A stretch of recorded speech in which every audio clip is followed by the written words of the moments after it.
2 metry stoupe začíná tak nějak. Jo. No, ale to co jde na ty 2 metry, jestli tam bude něco 4 metrů, tak je náznak toho, že by tam mohl být stoupat. Jo.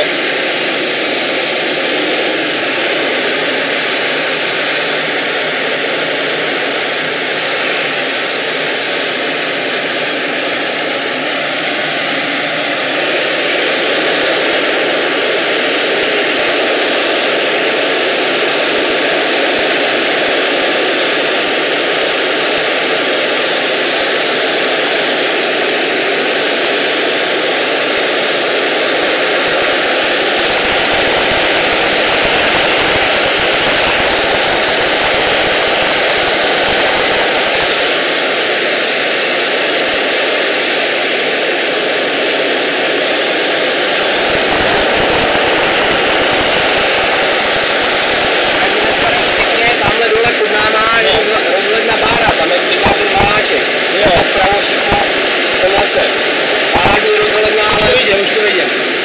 To je nějaká nová? To je nová, to mělo takový zvláštní úsek, že když ji postavili, tak za 4 dny smetla vytřice. Ale to bylo v televizi, že jo?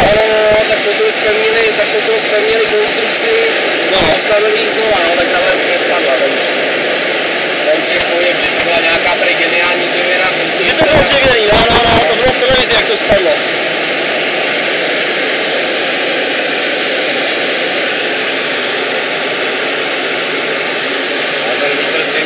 Přízemní nějaký, ale dáme dole, teďka to tam s tím šmelákem, to je půl metru nad zemí a pouští vodu.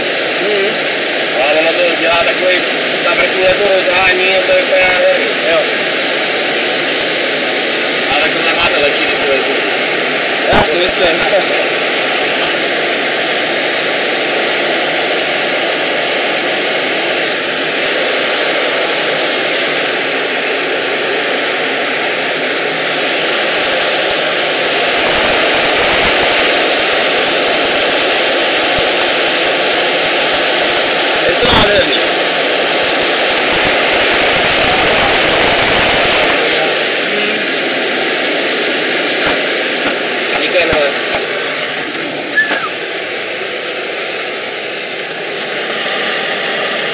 Ty, to bylo něco. Tak jsem z toho ještě 50 metrů.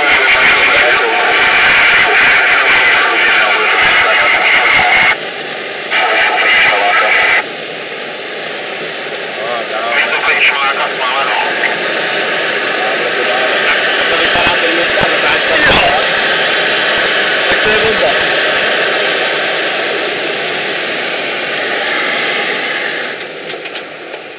Tak, trošku snad bez tíže. Ztratili jsme někdo 50 metrů. To bylo dobrý, perfektní.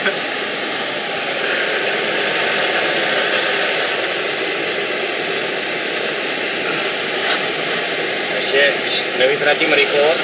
No.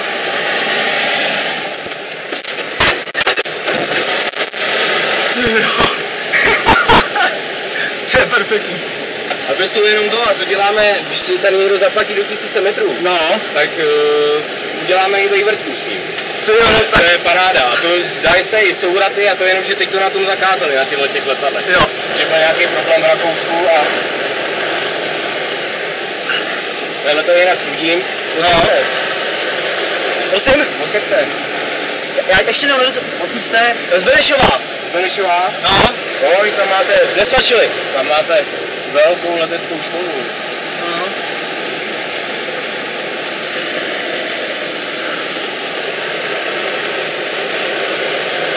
Z Benešova jsem, no. To je v klidu, něco něco máte tamhle. Jestli vidíte tu betonovou dráhu, tamhle tu dlouhou jak po levé straně. Vidím, no. Čtyřka povolená, a to India XA. Jako druhý. Majka, ale jako druhý.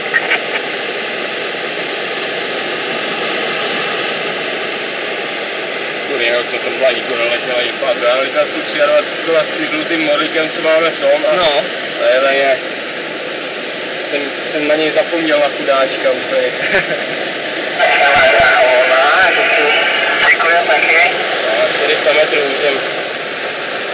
Tady je menší upadání, nad městem tadyhle jsou kasárna. No. Tady vždycky, nevím proč, jestli prostě to teplo z toho města, tak je tady vždycky menší opadáníčko. Aha. No, akorát to stihnou přistala paráda.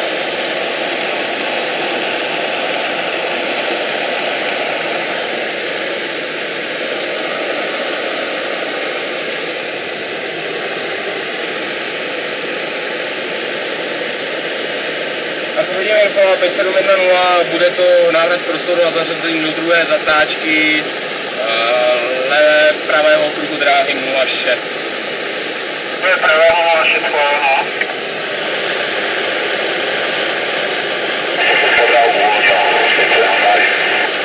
Nemáš klíče odplněný?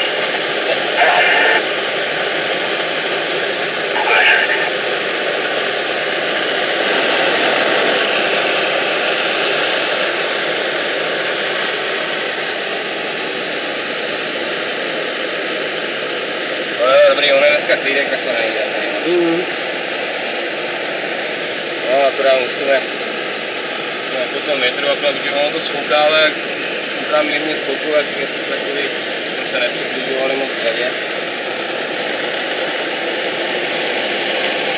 Jinak se s tím dá letět až 200 pade, což je docela hodně, ne? Akorát strašně stvrdné řízení.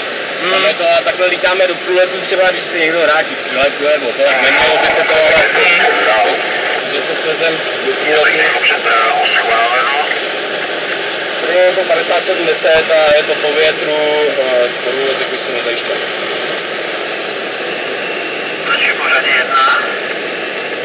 10 jako prvá. Koukám, tam se dá s autem, že jo? Normálně k té rozhledně. Jo, tady se dá zaparkovat a potom jdete nahoru a to tam to parkuje asi majitel té hospodky. Tam je posazení toho docela. To si tam možná ještě zajdu dneska. No a akorát když je nádherný počasí, jak je výborně vidět.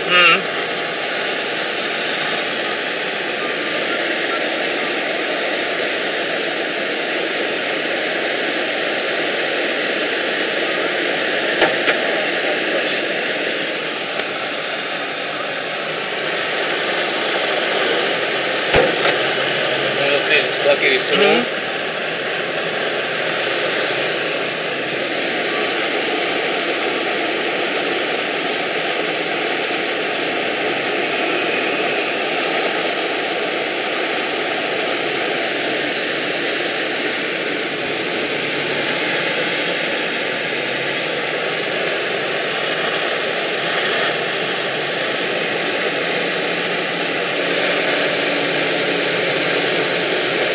Desítka finále 06.